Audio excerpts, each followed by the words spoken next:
Dating intelligence officer ng CBP-NPA-NDF, ibinunyag ang dahilan kung bakit ginigipit ni Marcos Jr. si Pastor Apollo C. Quiboloy at ang Kingdom of Jesus Christ. Kung ano ito, alamin natin sa report ni Angel Pastor. Nagtatanong po ang taong bayan, how important, pastor, na makuha ng Amerika? Alam niyo po ba na hindi lang FBI o CIA ang interested kay pastor? Nang makita ko po ang isang dokumento na pinablish ng US State Department, ang interesado pala kay pastor ay ang US Treasury Department Office of Foreign Assets Control. Ano po ito?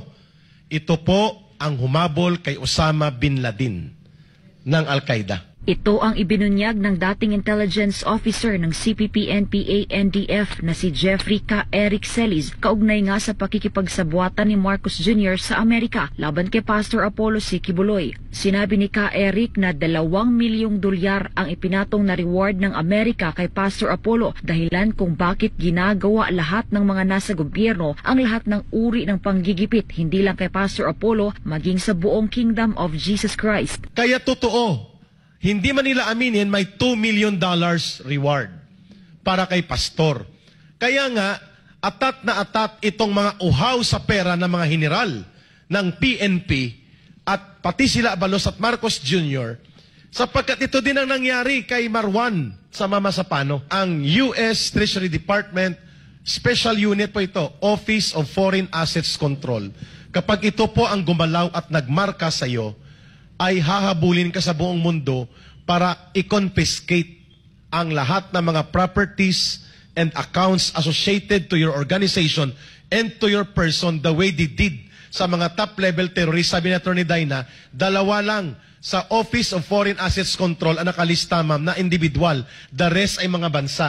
Si Pastor Quiboloy at isang terorista lang. Ang pera daw na nakapatong sa ulo ng butihing pastor ay na kay Marcos Jr. na at ginagamit nila ngayon para sa politika, kabilang na dyan ang panggigipit ni Benhur Abalos at maging ni Senator Risa Ontiveros. Sinabi ni K. Eric na naiinggit ang Estados Unidos dahil mas lumawak at lumakas pa ang impluensya ni Pastor Apollo at ng KOJC sa maraming lugar sa Amerika, kaya't nais nila itong kamkamin at pabagsakin. Tinangkilik po si pastor ng maraming mga tao outside of the Philippines.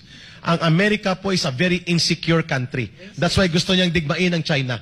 Nang lumakas at lumawak po ang suporta ng iba't ibang mga nasyon at iba't ibang mga sangkatauhan kay Pastor Quiboloy, hinabol na po siya ng kung ano-anong kaso. Maging si Atty. Dina Tolentino Fuentes, ang legal counsel ng KOJC, naniniwala na gusto talagang kunin ng Office of Foreign Assets Control ng Amerika ang mga ari-arian ng KOJC. So, aside from that also, eto ngayon, you can connect this now to the OFAC.